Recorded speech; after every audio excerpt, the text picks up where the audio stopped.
पूर्णमदः पूर्णमिदं पूर्णात् पूर्णमुदच्यते पूर्णस्य पूर्णमादाय पूर्णमेवावशिष्यते। ॐ शान्ति शान्ति शान्तिः।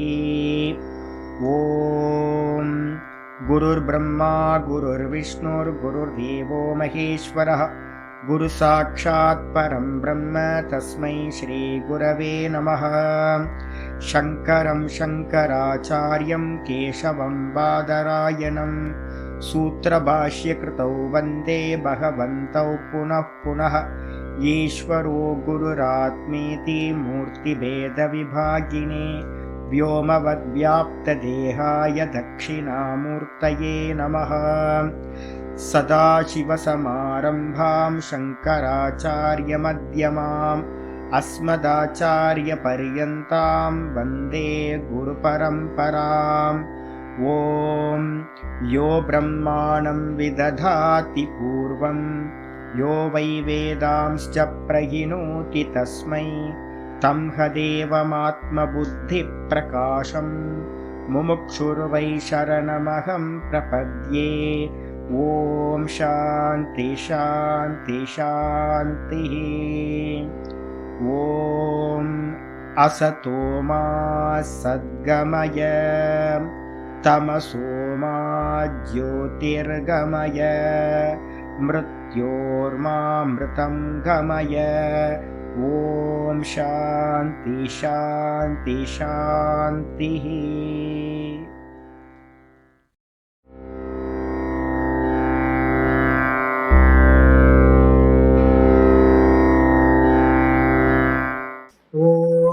गुरुर्ब्रह्मा गुरुर्विष्णुर्गुरुर्देवो महेश्वरः गुरुसाक्षात् परं ब्रह्म तस्मै श्रीगुरवे नमः।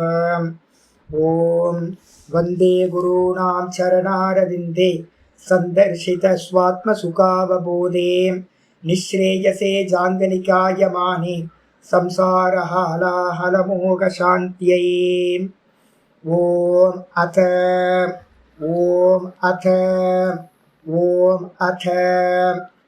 யோகானுசாசனம்.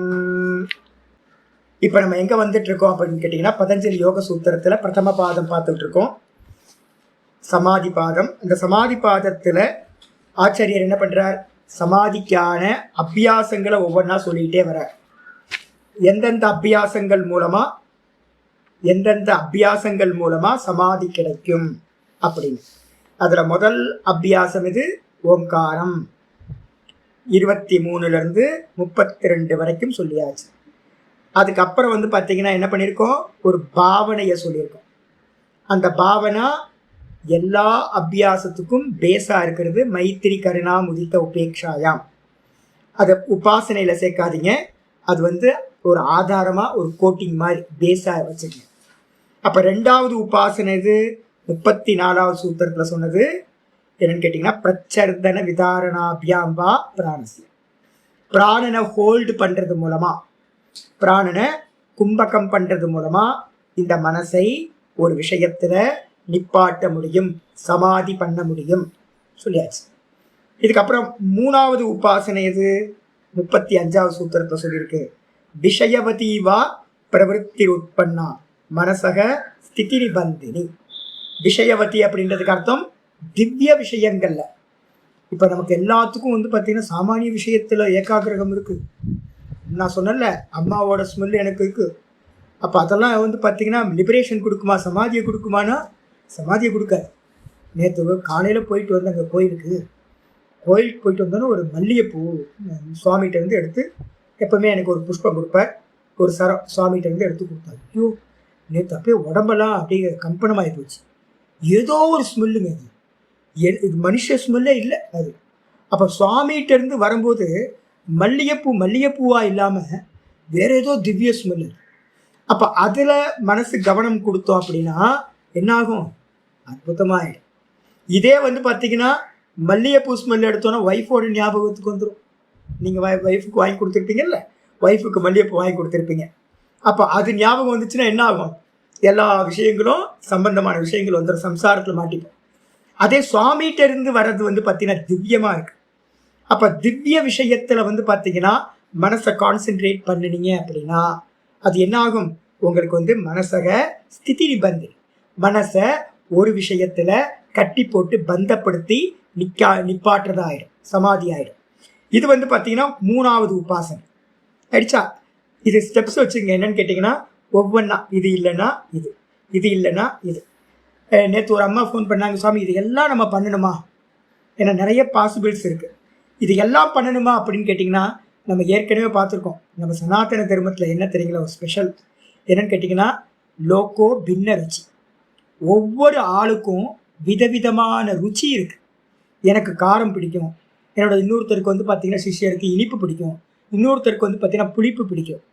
அப்போ ஒரே ஐட்டத்தை வச்சுக்கிட்டு நீ இதான் பண்ணணும் அப்படின்னு சொன்னோம் அப்படின்னா ரொம்ப பனிஷ்மெண்ட் ஆகிடும். அதனால என்ன பண்ணுறோம் அப்படின்னு கேட்டிங்கன்னா எல்லாத்துக்கும் வெரைட்டியாக வந்து பார்த்திங்கன்னா உபாசனைகளும் சொல்லப்பட்டிருக்கு, ஈஸ்வர ரூபங்களும் சொல்லப்பட்டிருக்கு.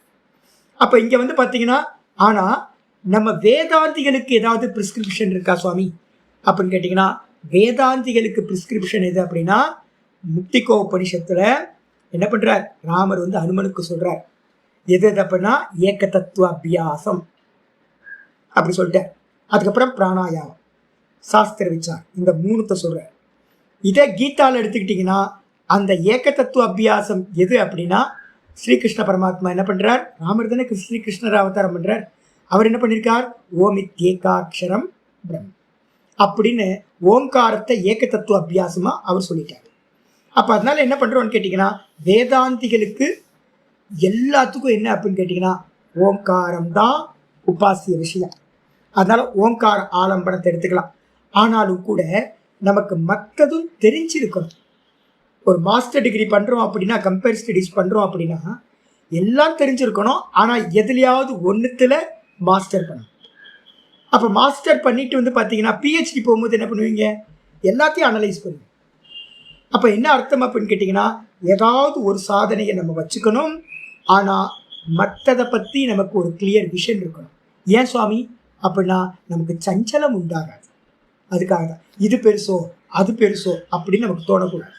அப்போது 3வது உபாசனை வந்து பார்த்திங்கன்னா விஷயவதீவா பிரவருத்தி உட்பன்னா. இது வந்து பார்த்திங்க அப்படின்னா புத்திஸ்ட் மாங்ஸ் எல்லாமே வந்து பார்த்திங்கன்னா இதை எல்லாத்தையும் ப்ராக்டிஸ் பண்ணுறாங்க. அவங்களும் வந்து பார்த்திங்கன்னா ஏதாவது ஒன்று நான் சொன்னேன்ல லும்பினி கார்டன் போயிருந்தேன். லும்பினி கார்டன் போயிருந்தப்போ என்னாச்சு அப்படின்னா ஒரு மாங்க் வந்து பார்த்திங்கன்னா ஒரு 2 மணி, மத்தியானம் 2 மணிக்கு என்ன வெயில் அடிக்கும். அந்த டைமில் வந்து பார்த்திங்கன்னா அந்த மண்டபமே யாரும் இல்லை, அந்த மானஸ்ட்ரியில் யாருமே இல்லை. புத்தாவோட சிலை இருக்குது. ஒரு 50 அடி தூரத்தில் வந்து பார்த்திங்கன்னா இந்த ஒரு மான்க்கு உட்காந்துருக்காரு. உட்காந்துட்டு வந்து பார்த்திங்கன்னா 2 ஸ்டிக்கு கையில் வச்சுருக்காரு, ரொம்ப சின்ன ஸ்டிக். அந்த 2 ஸ்டிக்கு அவருக்கு முன்னாடி ஒரு பெரிய ட்ரம் இருக்குது. இந்த ட்ரம்மை என்ன பண்ணுறாரு அப்படின்னு கேட்டிங்கன்னா டம் டம் டம் டம் டம் டம் இந்த கையில் அடிக்கிறார். இந்த தொடர்ந்து அந்த கையில் வந்து பார்த்திங்கன்னா ஆக்ஷன் வந்து பார்த்திங்கன்னா நான் பார்த்தேன். என்னன்னு கேட்டிங்கன்னா இந்த கையில் இந்த 2 விரல் இருக்குல்ல, இது மட்டும்தான் ஆக்ஷன் பண்ணுது. இது இப்போ எனக்கு இதெல்லாம் ஆடுது. இதை இந்த 2 விரல் ஆட்டணும்னா மற்ற விரல் ஷேக் ஆகுது இல்லை. அவருக்கு என்ன ஆயிருக்குன்னா இந்த 2 விரல் மட்டும்தாங்க அசையுது. அந்த ஸ்டிக்கை வச்சுருக்கேன். டும் டும் டும் டும் டும் டும் டும் டும் டும் டும் டும் டும் டும் டும் டும் டும். நான் சொல்கிறது வந்து டும் டும்னு சொல்கிறேன். ஆக்சுவலாக அந்த டும் டும்லாம் கேட்கவே இல்லை. அது என்ன ஆகுதுன்னு கேட்டிங்கன்னா இந்த மகாரத்தை ஓங்காரத்தில் மகாரம் சொல்லுவோம்ல, ஓம்னு போகும்ல, மணி அடித்தா எப்படி போகும் ரிங்காரம், இது மாதிரி வந்து பார்த்திங்கன்னா அந்த சவுண்டு வந்து பார்த்திங்கன்னா கண்டினியூ, ரொம்ப மைன்யூட்டாக வந்து பார்த்திங்கன்னா கண்டினியூவாக அவர் விரல் மட்டும் போயிட்டுருக்கு. ஆசனத்தில் உட்காந்துருக்கார். உட்காந்துட்டு வந்து பார்த்திங்க அப்படின்னா அந்த விரல் மட்டும்தான் ஆக்ஷன் இருக்குது. சப்தம் வர்றது கூட தெரியல. அதே மாதிரி மைன்யூட்டாக அந்த சப்தம் போயிட்டே இருக்குது. அதுலேயே கான்சன்ட்ரேஷன் பண்ணிகிட்டு இருக்கேன். நான் வந்து பார்த்திங்கன்னா 1 மணி நேரம் அவருக்காக அங்கேயே உட்காந்துருக்கேன். நான் நினச்சிட்டேன் என்னென்னு கேட்டிங்கன்னா எப்படியாவது இவர்கிட்ட பேசிட்டு தான் போகணும் அப்படின்னு. நல்ல சாது. அப்போ என்னென்னு கேட்டிங்கன்னா உட்காந்து 1 மணி நேரம் வேதாந்தமும் தெரிஞ்சவர். அதனால் உட்காந்து நல்லா அவர்கிட்ட பேசிட்டு வரும். லும்பினி கார்டன் நேபாள் போனீங்கன்னா புத்தா வந்து பார்த்திங்கன்னா இருந்த இடம், அவரோட இதெல்லாம் இருக்குது, போய் பாருங்கள். இல்லைன்னா யூடியூப்பில் வீடியோஸ்லாம் இருக்குது. அந்த மாங்கோட வீடியோவும் இருக்குது. அவர் பேர் தெரில, எனக்கு என்ன பேர் இருக்குன்னு அதெல்லாம் பார்த்து சொல்கிறேன். அப்போ என்ன அர்த்தம்னு கேட்டிங்கன்னா திவ்ய சப்தம் இருக்குல்ல, சப்தத்தில் கவனம் கொடுக்க முடியும். இதே வந்து பார்த்திங்க அப்படின்னா திவ்ய சப்தம் ஏதாவது இருக்கணும். திவ்ய சப்தம் எப்போ தெரியும்? அப்படின்னு கேட்டிங்கன்னா அதுக்கு அடுத்தது சொல்ல போகுது. திவ்ய சப்தத்தை கேட்கணும்னா என்ன பண்ணணும்? ஆச்சாரியர் வந்து பார்த்தீங்கன்னா வியாச பாஷ்யத்தை சொல்லியிருக்கார். நாக்கோட நுனி, அதே மாதிரி நாக்கோட மத்தியம பாகம், அதே மாதிரி நாக்கோட ஸ்டார்டிங் பாயிண்ட், அதுக்கப்புறம் மூக்கோட நுனி, இது மாதிரி மெடிடேட் பண்ணோம்னா திவ்யமான, திவ்யம்ன்றதுக்கு அர்த்தம் தெய்வீகம், தெய்வீகமான சப்தம், தெய்வீகமான ரூபம், தெய்வீகமான டேஸ்ட்டு, இது மாதிரி ஏதாவது இதில் வந்து பார்த்தீங்கன்னா கான்சென்ட்ரேஷன் பண்ணுறது மூலமாக மனசை நிப்பாட்ட முடியும். ஆயிடுச்சா? இதுக்கப்புறம் விஷோகாவா ஜோதிஷ்மதி, 4வது உபாசனை விஷோகாவா ஜோதிஷ்மதி. விஷோகான்றது வந்து பார்த்தீங்கன்னா 2 விதம். என்னன்னு கேட்டிங்கன்னா 36வது சூத்திரத்தில் சொன்ன விஷயவத்தியும் விஷோகா தான். விஷோகான்னு என்ன அர்த்தம்? சோகம் இல்லாதது. இதை உபாசனை பண்ண பண்ண, இப்போ சுவாமியோட பூவை புஷ்பத்தை கொண்டு வந்து நான் அந்த ஸ்மெல் அங்கேயே பண்ணேன், என்னோட துக்கமே வந்து பார்த்தீங்கன்னா அங்கே வரவே வராது. மனசுக்கு வந்து பார்த்தீங்கன்னா அந்த திவ்யத்தை வந்து நம்ம எப்போ வந்து கிரகணம் பண்ண ஆரம்பிக்கிறோமோ அப்போ வந்து பார்த்தீங்கன்னா அவ்வளோ ஆனந்தம் கிடைக்கும்.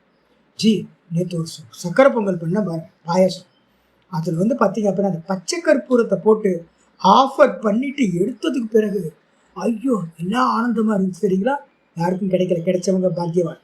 அப்போ வந்து பார்த்தீங்கன்னா சக்கரை பொங்கலும் பாயசமும் அவ்வளோ திவ்யமாக இருந்துச்சு. அப்போ நம்ம என்ன பண்ணுறோம்? அந்த டேஸ்ட்டில் வந்து பார்த்தீங்கன்னா கான்சென்ட்ரேட் பண்ணும்போது துக்கங்கள் எல்லாம் என்ன ஆகிடும்? இல்லாமல் போயிடும். ரூபம், அம்பாலோட ரூபத்தை பார்த்துக்கிட்டே இருக்கலாம். பட்டுப்புடவை கட்டி, நான் இங்கே ஒரு ஆசிரமம் இருக்குது, நீங்கள் யாராவது வந்தீங்கன்னா நான் அனுப்புகிறேன். இங்கே வந்து பார்த்தீங்கன்னா ஒரு ஓல்டேஜ் ஹோம் இருக்குது. அந்த ஓல்டேஜ் ஹோமில் வந்து பார்த்தீங்கன்னா ஒரு அம்பாள் இருக்காங்க. ஐயோ என்ன அற்புதம் தெரியுங்களா? நான் வந்து பார்த்தீங்கன்னா ஒரு 2 வருஷத்துக்கு அந்த அம்பாளுக்கு வந்து காலையில் போய் பாடம் எடுக்கிறதுக்கு முன்னாடி ஒரு 4 மணிக்கு போய் ஒரு அபிஷேகம் பண்ணிவிட்டு, வெள்ளிக்கிழமை செவ்வாய்க்கிழமை அபிஷேகம் பண்ணி அந்த அம்மாவுக்கு வந்து பார்த்தீங்கன்னா புடவை கட்டி விடுவேன். அந்த பட்டு புடவையை கட்டி விட்டா ஐயோ அந்த என்ன பண்ணுறதுனே தெரியாது அம்பாளுக்கு. அவ்வளோ அற்புதம். அந்த அம்பாலோட விக்கிரகமே வந்து பார்த்தீங்கன்னா நிர்மாலியத்தை யாரும் பார்க்க மாட்டாங்கல்ல, நிர்மாலியம் பண்ணி அப்படியே ஜக ஜக ஜகன்னு அந்த அந்த அந்த ரூபம் வந்து பார்த்தீங்கன்னா பச்சை கல் மாதிரி இருக்குங்க. அந்த ஆயில் தடவிட்டு, நல்ல ஆயிலை தடவிட்டு அபிஷேகம் பண்ணும் போது ஒரு கிளாரிட்டி இருக்கும் பாருங்க அம்பாள்கிட்ட. சில சமயம் என்ன ஆயிரும், பிரத்யட்சமாக வந்து நம்மள்ட்ட பேசுகிற மாதிரியே ஒரு ஃபீலிங் இருக்கும். அப்போ அந்த ஃபீலிங்கோடு வந்து பார்த்தீங்கன்னா ஆக்சுவலாக நான் என்ன பண்ணுவேன்னா, யாரும் இருக்க மாட்டாங்க, நான் மட்டும் தனியாக. அப்போ தனியாக வந்து பார்த்தீங்கன்னா 6 மணிக்கு நான் அலங்காரம்லாம் பண்ணதுக்கு பிறகு அது மற்றவங்க வருவாங்க. நான் என்ன பண்ணுவேன்னு கேட்டிங்கன்னா, அந்த பூஜை பண்ணிகிட்டு இருக்கும் போதெல்லாம் என்னால் வந்து கண்ட்ரோல் பண்ணவே முடியாது. அழுதுகிட்டே தான் நான் வந்து பார்த்தீங்கன்னா கண்ணில் வந்து பார்த்தீங்கன்னா ஜலம் விட்டுக்கிட்டே தான் வந்து பார்த்தீங்கன்னா பூஜை பண்ணுவேன். ஒரு டைமுக்கு மேலே என்னால் வந்து பார்த்தீங்கன்னா பூஜையே பண்ண முடியாது. ஏன்னு கேட்டிங்கன்னா எனக்கு இருக்கும் என்னென்னு கேட்டிங்கன்னா உயிரோடு வந்துருச்சோ, உயிர் வந்துருச்சோ இதுக்கு அப்படின்னு. அப்போது அந்த பாவத்தோடு வந்து பார்த்தீங்கன்னா அம்பாளுக்கு பண்ண பண்ண பண்ண என்ன ஆகுன்னு கேட்டிங்கன்னா அந்த ரூபம், கை கால் தலை முடி கால் பாதத்திலேருந்து எல்லாத்தையும், ஏன்னா ஆயில் போட்டு நம்ம தடவி எடுப்போம்ல, எண்ணெய் போட்டு தடவுவோம், ஒவ்வொரு வஸ்துக்களையும் ஆராதனை பண்ணுவோம். அப்போ என்ன ஆகும்னு கேட்டிங்கன்னா உங்களுக்குள்ளார அந்த தேவதா பாவம் வந்து திவ்யம், அந்த திவ்ய தன்மை வந்து பார்த்தீங்கன்னா உங்களுக்கு வந்து பார்த்தீங்கன்னா அப்படியே அடித்து போட்ட மாதிரி ஒரு போதையில் இருக்கிற மாதிரியே இருக்குங்க. அதுலேயே சிந்தனையில் ஒருத்தர் இருந்தால் அப்படின்னா சமாதி கிடச்சி ஈஸியாக. நான் என்ன பண்ணுவேன், அதுக்கப்புறம் கிளாஸ் இருக்குது, அது இருக்குது, இது இருக்குது, போயிடும். ஆனால் எப்போ நம்ம சமாதிக்கு போகிறோமோ அப்போ இந்த ப்ராக்டிஸ்லாம் பண்ணணும். என்ன பண்ணணும், ஒரு சின்ன காரியத்தை பண்ணணும், அதை அப்படியே காப்பி பண்ணிக்கணும். நம்ம ஹிருதயத்தில் வந்து பார்த்திங்கன்னா பேஸ்ட் பண்ணணும். பேஸ்ட் பண்ணிவிட்டு பேசாமல் அந்த ரூபமோ ரசமோ சப்தமோ ஸ்பர்ஷமோ இது எல்லாத்தையும் அப்படியே வச்சுக்கணும். எனக்கு சின்ன குழந்தைங்க எடுத்தாங்கன்னா இந்த இது இருக்குது பார்த்தீங்களா, சின்ன இதில் வந்து பார்த்தீங்கன்னா குழந்தைங்களுக்கு ரொம்ப அழகாக இருக்கும். இதே மாதிரி அம்பாளுக்கு வந்து பார்த்திங்கன்னா ஐயோ அம்பாலோட அந்த வாய்க்கு கீழே இது இருக்குது பாருங்கள், அந்த ஐயோ எடுத்து கொஞ்சம் அம்போட இருக்கும். அது விக்கிரகம் செதுக்கிறவங்கள்ட்ட ஒரு அற்புதம் இருக்குது. அம்பாளுக்கு மட்டும் அவ்வளோ அற்புதமாக பண்ணுவாங்க. இந்த மேல் சிலையெல்லாம் பார்த்தீங்கன்னா தட்சிணாமூர்த்தி இவங்களுக்கெல்லாம் வந்து பார்த்திங்கன்னா ரவுண்டாக இருக்கும். இந்த குழந்தைங்களுக்கு தான் வந்து பார்த்திங்கன்னா பாலா திரிபுரம் சுந்தரிலாம் பார்த்திங்கன்னா அப்படியே அந்த கீழே வந்து பார்த்திங்கன்னா ஒரு குழந்தைக்கு மாதிரி இருக்கும். நான் வந்து பார்த்தீங்கன்னா யாராவது இருக்காங்களான்னு பார்ப்பேன், யாரும் இல்லைன்னு அம்பாவை வந்து பார்த்தீங்கன்னா அப்படி தொட்டு முத்தம் கொடுத்துப்பேன் அப்பப்போ. ஏன்னா அந்த ரூபம் வந்து பார்த்தீங்கன்னா அந்த அளவு அற்புதம், என்ன பண்ணுறதுன்னு தெரியாது. அப்படியே நம்மளை வந்து மனசை வந்து பார்த்தீங்கன்னா கட்டி போட்டு, நம்ம சொல்கிறோம் மனசை கட்டி போட்டுருச்சுங்க, நம்ம சொல்லுவோம் பிரயோகம் இருக்குல்ல, மனசை கட்டி போட்டுருச்சு அந்த ரூபம். இதான் ஸ்திதி நிபந்தினி.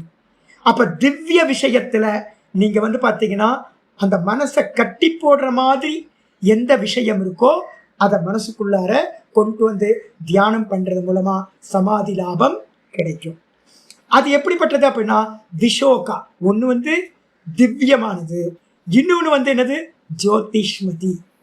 ஜோதிஷ்மதி என்னது அப்படின்னு கேட்டிங்கன்னா, நான் சொல்லியிருக்கேன்ல, ஒரு ஜோதியை எடுத்துக்கிறது. அம்பாலையும் ஜோதி சுரூபமாக தான் பண்ணுறோம். தீப ஜோதி நமோ நமன்னு ஆரம்பிக்கும். அப்போ எல்லாமே வந்து பார்த்தீங்கன்னா ஜோதி தான். ஜோதி எதை குறிக்குது? ஸ்தூலம், வெளியில் இருக்கிற தீபம். சூக்ஷ்மம் எது அப்படின்னு கேட்டிங்கன்னா, மனசுக்குள்ளார ஜோதி பார்க்குறது, அது சூக்ஷ்மம். மனசில் பார்க்குற ஜோதி எப்படி இருக்கும்? மனசில் கண்ண மூடி உட்கார்ந்தீங்கன்னா எப்போ வந்து பார்த்தீங்கன்னா வெறும் பிரகாசம் இருக்கும். சூரியனை பார்க்குறீங்க, சூரியனை பார்த்தா என்ன பிரகாசம் இருக்குது? ஒயிட் கலர் தானே. லைட் வந்து பார்த்தீங்கன்னா ஒரு பீம், ஒரு பெரிய பீம், நல்ல பவர் லைட்டை போட்டு வரான் ஆப்போசிட்டில், என்ன தெரியும்? ஒன்றும் தெரியாது, ஒரே வெளிச்சமாக இருக்கும்.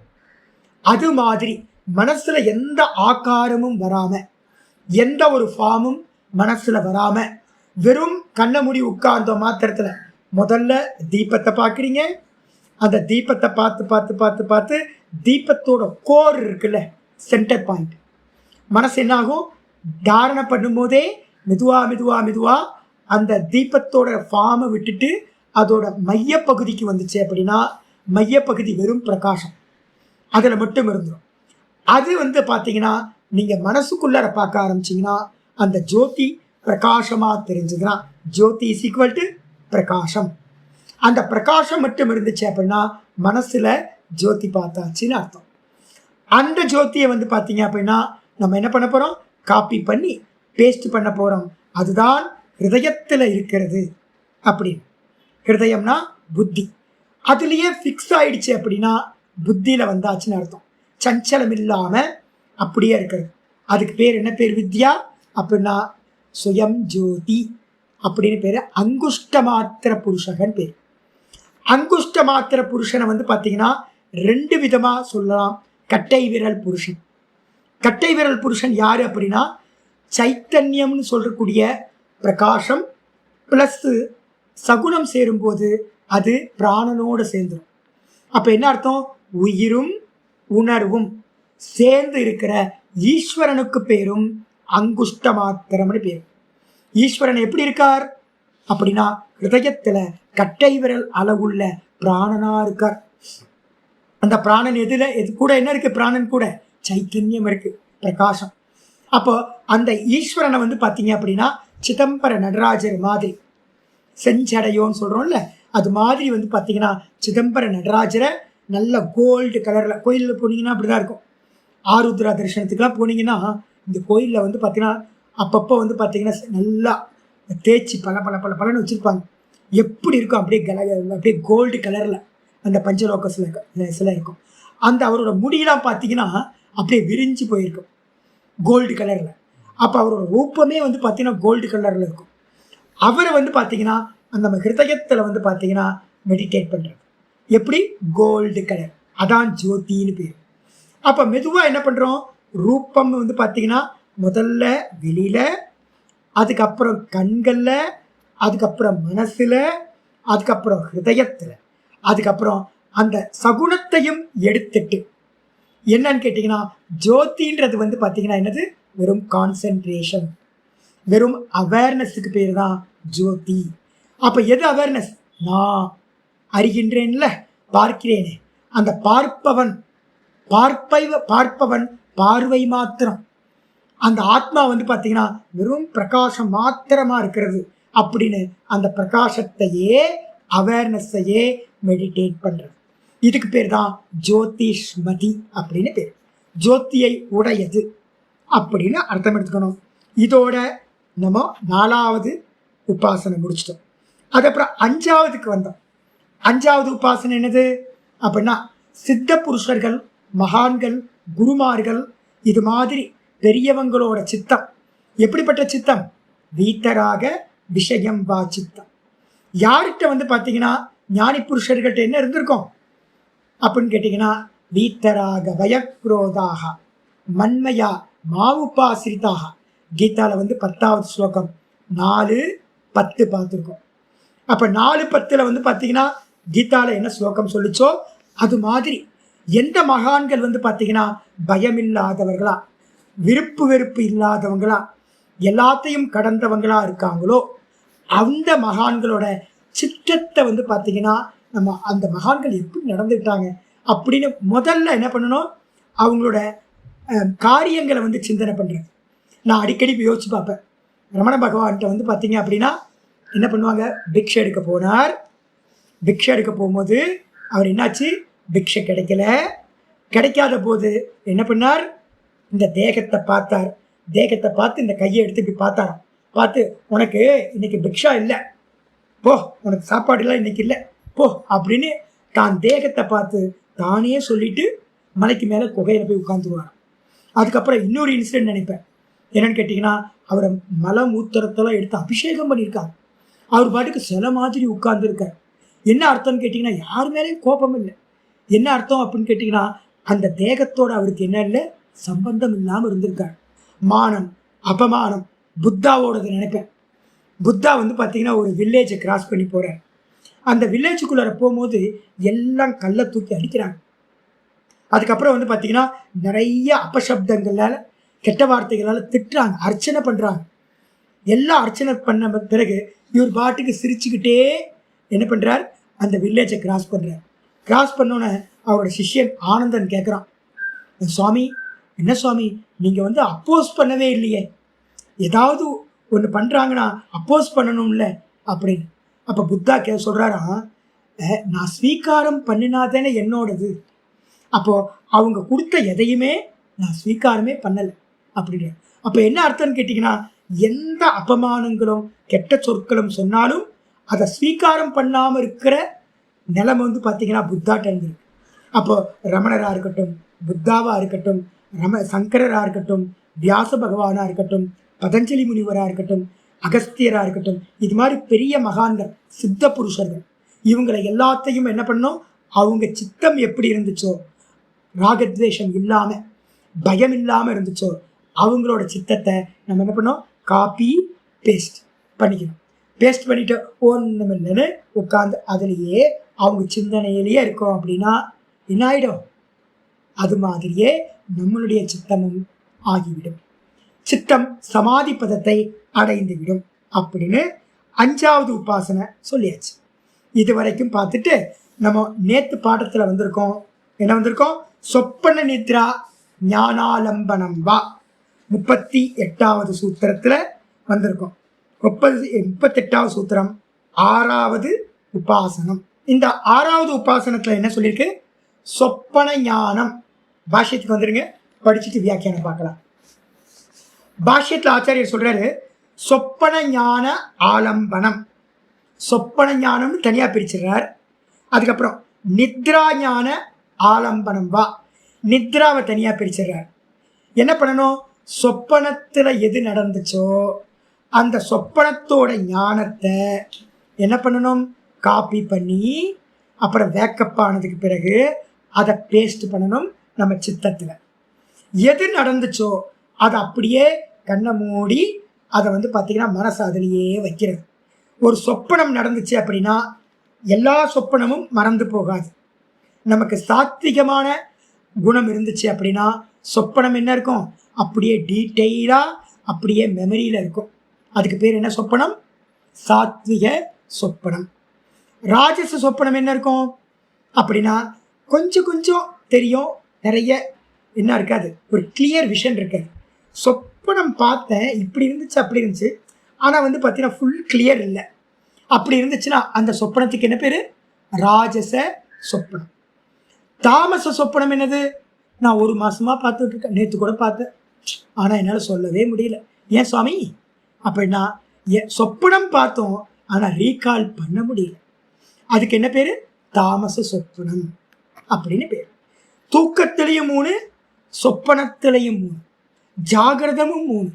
இப்போ இருக்கோம், சாமி நீங்கள் சொல்கிறது ஒன்றும் புரியல சாமி, அப்போ என்னவா இருக்கீங்க, தாமசமாக இருக்கீங்க. சாமி கொஞ்சம் புரியுது கொஞ்சம் புரியல சாமி. அப்போ என்னவா இருக்கீங்க? ராட்சசமாக இருக்கீங்க. சாமி நீங்கள் சொல்கிறத அப்படியே டிட்டோவா அப்படியே எனக்குள்ளார போயிடுது சாமி. அப்போ என்னவா இருக்கீங்க? சாத்விகமாக இருக்கீங்க. அப்போ 3 அவஸ்தைகளும் 3 குணங்களோடு இருக்கிறது அப்படின்னு புரிஞ்சுக்கணும். அப்போது சொப்பனத்தில் ஒன்று பார்க்குறோம். சொப்பனத்தில் என்ன நாய் கடிச்சிருச்சு. காலையில் உட்காந்து தியானம் பண்ணுறேன், என்னவாயிடும்? துக்கம் வந்துருமா? நான் செத்து போகிற மாதிரி பார்த்துருக்கேன். ஐயோ காலையில் எழுந்திரிச்சு ஐயோ செத்து போயிட்டேனே அப்படின்னு வருத்தப்பட்டிங்கன்னா என்ன ஆகிடும்? ரொம்ப துக்கமாயிடும். அப்போ என்ன பண்ணணும்னு கேட்டிங்கன்னா, நார்மல் சொப்பனத்தை எல்லாத்தையும் தூரமாக வச்சுங்க. இங்கேயும் திவ்ய சொப்பனத்தை கொண்டு வாங்க. திவ்ய சொப்பனம் என்ன அப்படின்னு கேட்டிங்கன்னா, எனக்கு ஒரு ப்ராப்ளம் இருக்குன்னா நான் உங்கள்கிட்ட சொல்கிறேன், தப்பான சொப்பனத்தை எப்போவுமே ரீகால் பண்ணவே பண்ணாதீங்க. ஏதாவது லௌகிக சொப்பனங்கள் ஏதாவது இருந்துச்சுன்னா உதாசீனப்படுத்திட்டு ரீகால் பண்ணவே பண்ணாதீங்க. ஏன் அப்படின்னு கேட்டிங்கன்னா, நம்ம சித்தத்துக்குள்ளார 84 லட்சம் யோனியில் நம்ம எதையெல்லாம் அனுபவித்தோமோ அது எல்லாம் ரிஜிஸ்டராக இருக்குது வாசனையாக. அப்போது அன்வான்டாக இந்த ஜென்மத்தில் சம்பந்தம் இல்லாமல் வேற ஏதாவது நான் சென்ஸாக நியூ சென்ஸாக ஏதாவது சொப்பனம் வரும். நான் தியானம் பண்ண சொன்னார் சுவாமி அப்படின்ட்டு அதை அப்படியே காப்பி பண்ணி காலையில் எழுந்திரிச்சு தியானம் பண்ண ஆரம்பிச்சிங்கன்னா துக்கத்தை பிராப்தி பண்ணுவீங்க. தேவையில்லாத அன்வான்டான ஃபைல்ஸ் எல்லாம் ஓப்பன் ஆகிடும். அதனால் துக்கம் அதிகமாகிடும். அதனால் ஒரே ஒரு காரியம் பண்ணுங்க, என்னன்னு கேட்டிங்கன்னா, எந்த சொப்பனம் பார்த்தாலும் சொப்பனம் என்னென்ன ஞானம் இருக்கணும்? திருஷ்யம் பாருங்க, பார்த்துட்டு உதாசீனப்படுத்திடுங்க. அதே நேரத்தில் ஏதாவது சொப்பனம் நல்லா, இப்போ எனக்குலாம் வந்து பார்த்திங்கன்னா அப்பப்போ சொப்பனம் வரும். என்னோடய ஆச்சாரியரோடு இருந்தது, என்னோடய குருநாதரோடு இருக்கிறது, உபதேசம் பண்ணுறது, எங்கே ஏகாந்தமாக நாங்கள்லாம் போகிற மாதிரி அது மாதிரிலாம் சொப்பனம் வரும். சுவாமிகளோட தேவதைகளோட சொப்பனம் வரும். நிறைய ரங்கநாதரோட சொப்பனம் அடிக்கடி வரும். என் பேர் வச்சதே வந்து பார்த்திங்கன்னா புராணத்தில் பூர்வாசிரமத்தில் ஸ்ரீரங்கநாதர் பேர் தான் வச்சாங்க.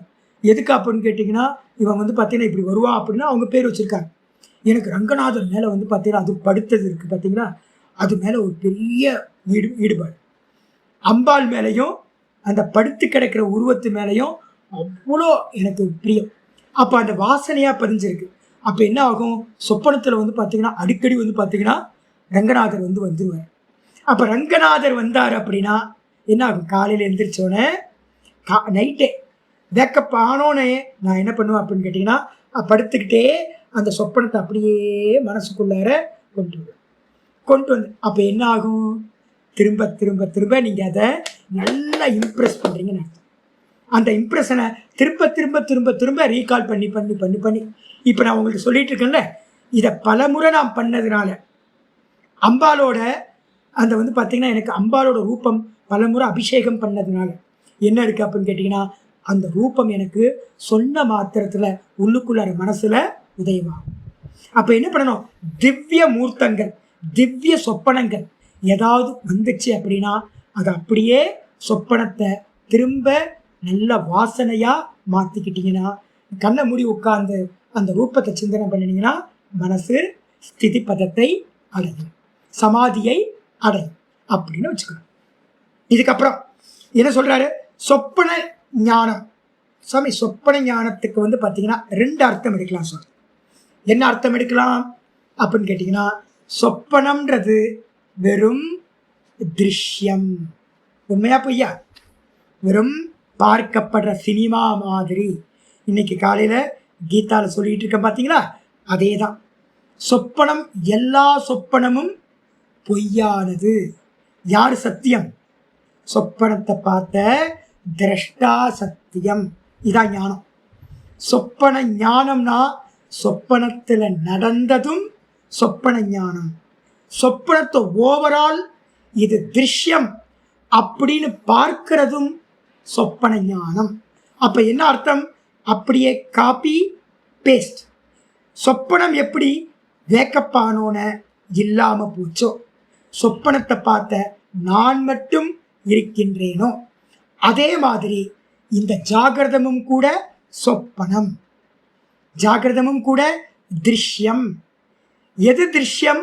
சொப்பனமா இருந்துச்சோ, எந்த பார்க்கப்படுற சொப்பனம் வெறும் திருஷ்யமாத்திரமா பொய்யா போச்சோ, அதே மாதிரி இந்த ஜாகிரதமும் கூட பொய்யானது, சொப்பனம் போன்றது அப்படின்னு பார்த்தீங்கன்னா காப்பி பேஸ்ட் பண்ணினீங்க அப்படின்னா என்ன ஆகிடும்? இதில் இருக்கக்கூடிய இதில் எல்லாம் உங்களுக்கு உதாசீன பாவம் வந்துடும். அப்போ ஜாகிரதத்தை பார்த்தீங்கன்னா உதாசீனம் பண்ணிட்டு நம்ம என்ன பண்ணலாம்? வெறும் பார்க்கிறவனிடத்திலேயே நிற்க முடியும். இதுதான் மாண்டூக்கிய உபனிஷத்தோட நித்ரா சொப்பன ஞானம்னு பேர். அப்போ வேதாந்த திருஷ்டியிலையும் என்ன பண்ணலாம்? ஆத்ம ஞானத்தோட திருஷ்டியில இருந்தும் நம்ம என்ன பண்ணணும்? சொப்பன ஞானத்தை ஆலம்பனம் பண்ண முடியும். அதே நேரத்தில் ஒரு பக்தனாக இருந்துக்கிட்டு நம்ம என்ன பண்ண முடியும்? அதில் தெரியக்கூடிய திவ்ய விஷயங்களை காப்பி பேஸ்ட் பண்ணி மனசை சகுனத்திலையும் நிப்பாட்ட முடியும். சகுனத்தில் நிப்பாட்டினீங்கன்னா சகஜ சமாதி, எதுக்கு சவிகல்ப சமாதிகள் உண்டாகும். சகஜம் இல்லை, சவிகல்பம். அதே இந்த சொப்பன ஞானம் சொல்லக்கூடியது இது திருஷ்யம், இது திருஷ்யம், இது திருஷ்யம்னு ப்ராக்டிஸ் பண்ணி எதெல்லாம் பார்க்குறோமோ அதெல்லாம் திருஷ்யம், ஜாகிரதத்திலையும் எதெல்லாம் பார்க்குறோமோ அதெல்லாம் திருஷ்யம் அப்படின்னு நம்ம என்ன பண்ணுறோம்? பார்க்க ஆரம்பித்தோம் அப்படின்னா கான்சியஸ்னஸில் நிர்விகல்ப சமாதி சம்பவிக்கும். அப்போ சொப்பன ஞானம் ரொம்ப இம்பார்ட்டன்ட் ஆயிடுச்சா? சரி, அதுக்கு சப்போர்ட் எது சுவாமி? அப்படின்னா நித்ரா ஞானம் அடுத்தது. அப்போ சொப்பன ஞானத்தை ரெண்டாக பிரிச்சுக்கணும். சொப்பனத்தில் வந்த கேரக்டர் விஷயங்களை தியானம் பண்ணுறது சவிகல்ப சமாதிக்கு காரணமாயிடும். சொப்பனம் போய் சொப்பனத்தை பார்த்தவன் திரஷ்டா, அவன்தான் சத்தியம், மற்றதெல்லாம் பொய்ன்னு உதாசீனம் படுத்திக்கிட்டே இருந்தீங்கன்னா திரஷ்டாவாக இருக்கிற ஆத்மால சமாதி கிடைக்கும். அதுக்கு பேர் நிர்விகல்ப சமாதி, சொப்பன ஞானம். இதுக்கப்புறம் நித்ரா ஞானம். நித்ரா ஞானம் என்னது? நித்ரா ஞானம் நான் பல முறை திரும்ப சொல்லிக்கிட்டே இருக்கேன். என்னன்னு கேட்டிங்கன்னா, நான் சுகமா தூங்கினேன், வேற ஒன்றையும் அறியவில்லை. இதான் ஞானம். வேற ஏதாவது இருக்கா? அகம் சுகம் அஸ்வாப்சம், நான் சுகமா தூங்கினேன். அதுக்கப்புறம் ந கிஞ்சித்து அவேதிஷம், எந்த ஒன்றையும் நான் அறியவில்லை. இந்த ரெண்டு ஞானம்தான் சொப்பனத்தில் இருந்தது. இப்போ நம்ம என்ன பண்ணணும்னு கேட்டிங்கன்னா, சூனிய சொப்பனத்துக்கு, சூனிய சமாதிக்கு போகணும்னா எதை எடுக்கணும் அப்படின்னா, நம்ம பௌத்த மதத்தில் சூனிய தியானம்னு ஒன்று இருக்கா? சூனிய தியானம் இப்போ நிறைய இடத்துல பார்த்திங்கன்னா சகுன தியானத்தெல்லாம் விட்டுட்டாங்க. ஈஸ்வரன் என்ன பண்ணிட்டாங்க? சூனிய தியானம் எல்லா இடத்துலையும் ஃபேமஸாக போயிட்டுருக்கு. பௌத்த மதத்தோட இன்ஃப்ளூயன்ஸ். பௌத்த மதத்தோட இன்ஃப்ளூயன்ஸ் என்ன தெரியுங்களா? சர்வம் சூன்யம் சூன்யம் சூன்யம். அப்போ சர்வம் சூன்யம் சூன்யம் சூன்யம் அப்படின்னா என்ன அர்த்தம்? சூனியத்திலிருந்து தான் இந்த உலகம் வந்தது, சூனியத்திலேயே இந்த உலகம் லயமாயிடும். அப்போ ஆதியிலையும் சூன்யம், அந்தத்திலையும் சூன்யம். அப்போ நடுவில் தெரிகிற இந்த ஜெகத்தும் கூட இப்போ நமக்கு தெரியுதில்ல, இதுவும் சூன்யத்துக்கு சமமானது. ஆதியிலையும் அந்தத்திலும் எது இருக்கோ அதுதான் மத்தியமத்திலையும் இருக்கும். உண்மை தானே? ஆதியில எதுவோ அதுதான் அந்தத்தில் இருக்கு. மண் பானை எடுத்துக்கிறீங்க, மண்ணாக தானே இருந்துச்சு முதல்ல. பானை பண்ணுறதுக்கு முன்னாடி மண், பானை பண்ணினதுக்கு பிறகு பானை என்னவா இருக்கு? பானைன்னு நாமரூபம் இருந்தாலும் கூட அது என்னவா இருக்கு? மண்ணாக தான் இருக்கு. அதே மாதிரி முடிவிலையும் பானையை உடைச்சிட்டீங்க, உடைச்ச மாத்திரத்தில் பானை போச்சு, ஆனால் பார்த்தீங்கன்னா என்ன மிச்சம் இருந்துச்சு? மண்ணு தான். அப்போது எது சத்தியம் அப்படின்னா, எது ஆதியில் அந்தத்தில் இருந்துச்சோ அதுதான் மத்தியத்திலையும் இருக்கு. அப்போது ஒருத்தன் எடுக்கிறான், தூக்கத்தில் என்ன இருந்துச்சு? நம்ம சொல்கிறோம் ரெண்டு ஞானம் இருந்துச்சு. ரெண்டுல என்னது? நான் சுகமா தூங்கினேன், அதுக்கப்புறம் ரெண்டாவது வேற ஒன்றையும் அறியவில்லை. இவன் பௌத்த மதத்தில் இருக்கிறவன் என்ன பண்ணிட்டான்? நான் சுகமா தூங்கினன்றத விட்டுட்டான். விட்டுட்டு நான் ஒன்றையும் அறியவில்லை. அப்போ ஒன்றையும் அறியவில்லைன்னு என்ன அர்த்தம்? ஒன்றுமே இல்லை. ஒன்றுமே இல்லைன்னா என்ன அர்த்தம்? அதுக்கு பேர் சூன்யம். அப்போ அவன் என்ன நினைக்கிறான்? சூன்யத்திலிருந்து இந்த சிருஷ்டி உண்டாச்சு. அசதேவ இதமக்ரஹாசீத் இது கேச்சித் ஆகுஹு. சாந்தோக்கிய உபனிஷத்துல மந்திரம் சொல்லுது, அசத்திலிருந்து இந்த உலகம் உண்டாச்சு. அசத்துன்னு என்னது?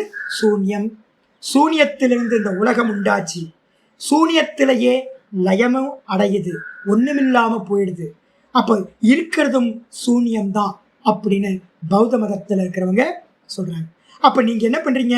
தூக்கத்துல ஒன்னும் தெரியலன்னு இருக்கா, ஞானம் இருக்கா? அந்த ஞானத்தை தூக்கத்துல இருந்து எந்திரிக்கிறீங்க, ஒன்னும் தெரியல. அப்ப வேக்கப்பான மாத்திரத்துல அப்படியே எந்திரிச்சு பெட்லயே உட்காந்துடும். பெட்லேயே உட்காந்து சாதுக்கள்கிட்ட வந்து பார்த்தீங்கன்னா ஒரு ப்ராக்டிஸ் இருக்குது. இப்போ நான்லாம் என்ன பண்ணுவேன் அப்படின்னு கேட்டிங்கன்னா, எந்திரிச்சு குளிச்சுட்டு பண்ணுறதுன்னு ஒரு டைம் வச்சுப்பேன். ஆனால் முன்னாடியே வேக்கப் ஆகிட்டேன்னா ஒன்று படுத்த மாதிரியே இருந்து மெடிடேட் பண்ணுவேன். இல்லை அப்படின்னா படுத்த மாதிரி இருந்து மெடிடேட் பண்ணுறது எனக்கு ரொம்ப பிடிச்சமானது. ரொம்ப அவேர்னஸோட வெளியில் இருக்கிறதாலும் தெரியும், அதே நேரத்தில் நான் என்ன உள்ள மனசு என்ன பண்ணுதுன்னு பார்த்துக்கிட்டே இருக்கேன். ஏன்னா அந்த இடத்துல எதுவும் பண்ணாது. தூக்கத்துலேருந்து எந்திரிச்சோடனே எந்த சஞ்சலமும் இருக்காது, மனசு வந்து ராஜசமாக இருக்காது. தாமசத்துலேருந்து வேக்கப் ஆகிருக்கு. அப்போ என்ன இருக்கும்? சத்துவ குணம் மட்டும் இருக்கும்.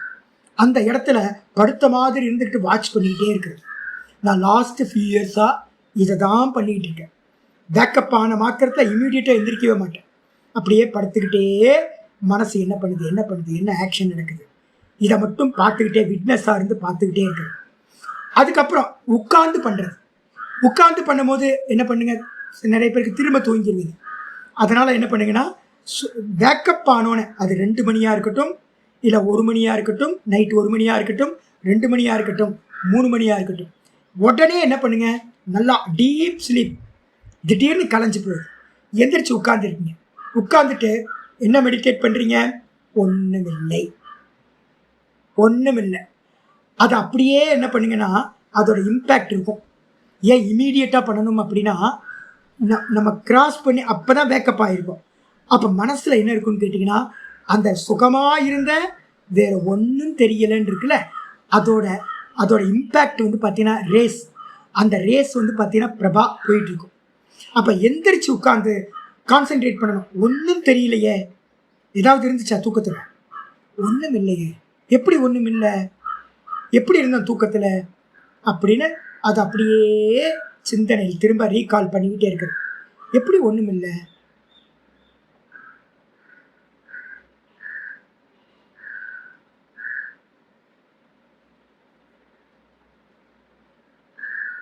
ஒன்றுமில்லை, சூன்யம்,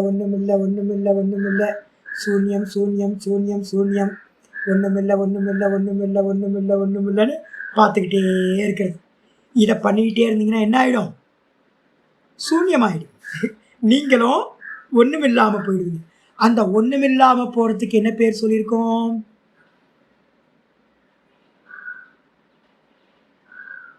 பிரகிருதி லயம். ஆமாம், ஞாபகம் வச்சுக்கணும். பிரகிருதி லயத்தில் தான் ஒன்றும் இருக்காது. அப்போ ஒன்றுமில்லைன்னு போய் சூன்யத்தை பிராப்தி பண்ணிட்டீங்க அப்படின்னா திரும்ப 1,00,000 மன்வந்தரம் கழிச்சு தான் வெளியில் வருவீங்க. அப்போ நம்ம என்ன பண்ணுறோம்? அது அன்வான்ட், அதை நம்ம பண்ணக்கூடாது. அப்போ இதை வந்து பௌத்த மதத்தில் பண்ணுவாங்க. அப்போ நம்ம என்ன பண்ண போகிறோம்? ஒன்றுமில்லைன்றதை விட்டுட்டு, ஒன்றுமில்லைன்னா அது எதுக்கு தியானம் பண்ணணும்? அப்போ எதை தியானம் பண்ணணும்? பூரணமாக நான் சுகமாக தூங்கணும். அப்போது நாளையிலேருந்து இதை பண்ண போகிறீங்க. மத்தியானம் தூங்குனீங்கன்னா அதை திரும்ப பேக்கப் ஆனோன்னு பண்ணுங்க. ஒரு 1/2 அன் ஹவர் நல்லா தூங்குங்க மத்தியான நேரத்தில். தூங்கிட்டு இம்மிடியேட்டாக எந்திரிச்சோன்னே இனிமேல் ப்ராக்டிஸ் பண்ணுங்க. என்னன்னு கேட்டிங்கன்னா, தூக்கத்தில் எந்த ஆனந்தம் உங்களால் அனுபவிக்கப்பட்டதோ சரி, அந்த ஆனந்தத்துக்கு ஏதாவது வஸ்துக்கள் இருந்துச்சா? மியூசிக், நல்ல மியூசிக் இருந்துச்சா? இல்லை. நல்லா வந்து பார்த்தீங்கன்னா எனக்கு டெய்லி இப்போ வந்து ப்ராக்டிஸ் ஆகி போச்சு.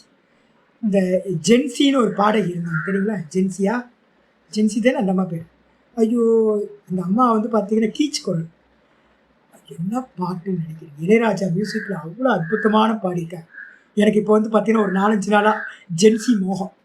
அப்போ படுக்கும்போது வந்து பார்த்தீங்கன்னா ஒரு பாட்டை, இளையராஜாவோட பழைய பாட்டை கேட்டுட்டு படுத்துங்கிறது. அப்போ தூக்கத்துக்கு போனோன்னு அங்கே ஜென்சி இருந்தாங்களா என்ன, இளையராஜா இருந்தாரா என்ன, ஏதாவது அம்பாலோட உருவம் ஏதாவது இருந்துச்சா என்ன. எனக்கு அம்பாள் உருவம் ரொம்ப பிடிக்கும். ஆனால் வந்து பார்த்தீங்கன்னா அம்பாலோட உருவமே இல்லையே. ஐயோ ஜி, அம்பாளுக்கு புடவை கட்டி பாருங்க.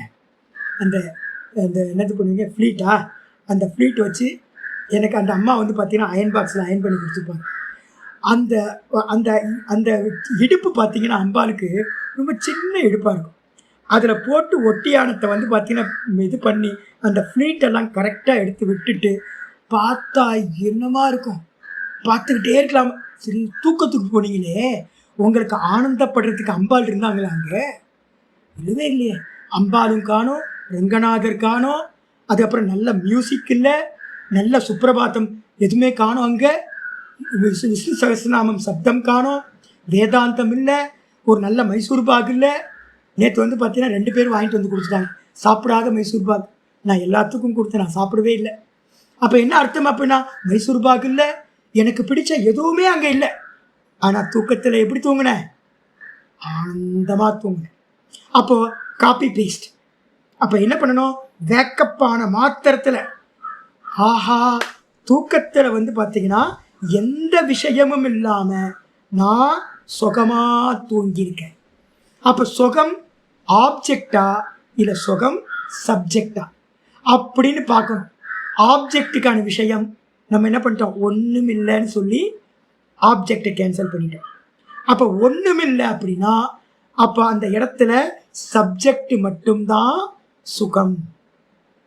அப்போ அந்த சுகம் எப்படிப்பட்டது, எந்த ஒரு விஷயமும் சம்பந்தம் இல்லாதது, விஷயமே இல்லாத சுகஸ்வரூபமா நான் இருக்கேன் அப்படின்னு மனசுல என்ன பண்ணணும், இப்பவும் நான் அந்த சுகமாகத்தான் இருக்கேன் அப்படின்னு கண்ணை மூடி அந்த சுகத்திலேயே இருக்க உடனே பண்ணணும்.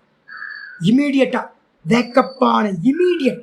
ஏன்னு கேட்டிங்கன்னா ஒரு 5 நிமிஷம் கேப் கொடுத்தீங்கன்னு வச்சுங்க, இந்த மாயா சக்தி உள்ளே வந்து பழசெல்லாம் நினைக்க ஆரம்பிச்சோம், கண்ட கர்மமும் உள்ளே வர ஆரம்பிச்சோம்.